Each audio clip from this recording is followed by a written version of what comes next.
Welcome. In this video, I'll guide you step by step on how to enable the Family Center on Discord right from your PC. With the latest update, Discord has made it much easier for parents and guardians to stay connected, giving you more insight into how the app is being used without interfering in conversations. Let's get started. First, open the Discord app on your computer. Once it loads, look to the bottom left corner of your screen where your profile is located. You'll see a small gear icon right next to your username. This is the Settings button, and it's where all of your customization and account controls are housed. Go ahead and click on that gear icon. Inside the Settings menu, you'll notice a long list of categories on the left-hand side. Scroll down until you find the section labeled Family Center.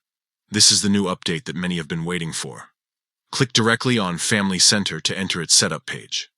Now, within the Family Center section, you'll find an option that allows you to fully activate and customize it. To proceed, click on the Settings button, which will open the controls for the Family Center feature. Here, you can turn it on and start adjusting the preferences that work best for your household. Once enabled, Family Center will allow linked accounts to view activity summaries, the list of servers being joined, and other insights that help ensure safe and responsible use of Discord. Take a moment to explore the different options available on this page.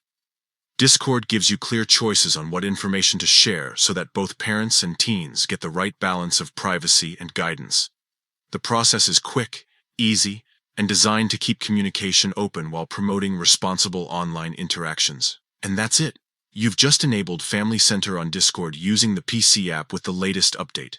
This feature is a great tool to help families stay safe and informed without taking away the freedom to enjoy everything Discord has to offer.